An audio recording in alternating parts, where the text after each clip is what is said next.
बच्चों, तो आज मैं आपको सुनाने जा रहे हैं जैसे को तैसा स्टोरी। एक बार की बात है, एक घने जंगल में रहने वाले एक सियार की एक ऊँट से बहुत अच्छी मित्रता थी।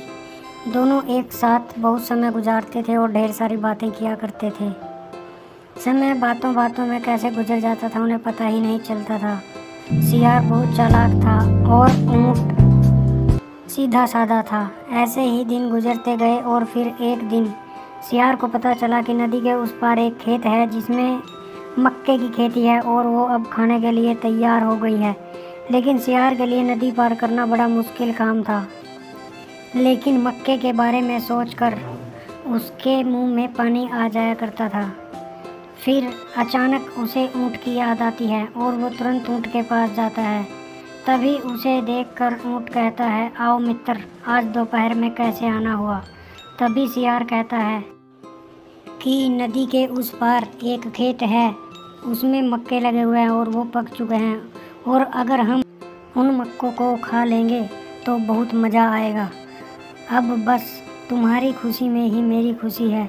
सियार ने अपनी चिकनी चुपड़ी बातों को करना शुरू कर दिया और ऊँट को भी मक्के का स्वाद पसंद था, तो इसलिए ऊँट ने भी सियार का धन्यवाद किया और बोला, यह तो बहुत अच्छी खबर है, चलो मैं अभी वहाँ चलने की तैयारी करता हूँ। यह देखकर सियार बोला कि मित्र, मुझे भी मक्का पसंद है, पर क्या करूँ, मैं तैर नहीं सकता। लेकिन कोई बात नहीं, चलो तुम तो खा के आ जाओ, इसमें ही मेरी खुशी है।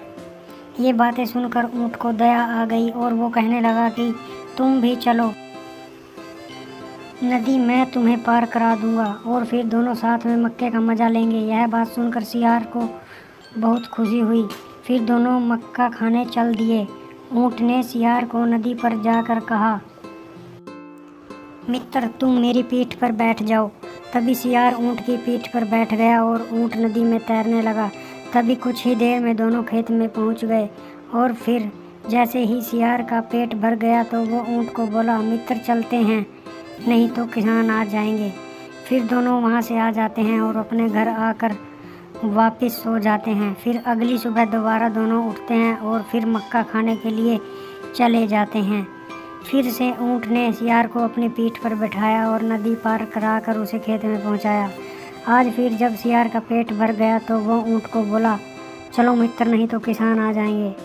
इस बार ऊँट बोला, मैं अभी नहीं जा सकता क्योंकि मुझे अभी और भूख लगी है, क्योंकि तुम्हारा शरीर तो छोटा है इसलिए तुम जल्दी चले जाते हो।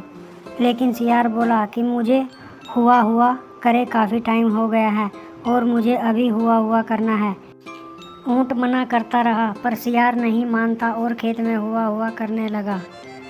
उसकी आवाज़ किसान के कानों तक पहुंच गई और किसान लाठी लेकर खेत में पहुंच गया और उसकी नज़र ऊँट पर पड़ी, क्योंकि सियार तो वहां से पहले ही निकल चुका था और वो पेड़ के पीछे छुप गया था। अब ऊँट को देखकर किसान लाल पीला हो गया और ऊँट को पीटते हुए उसे खेत से बाहर निकाल दिया। बेचारा ऊँट पीटने के बाद चला जा रहा था।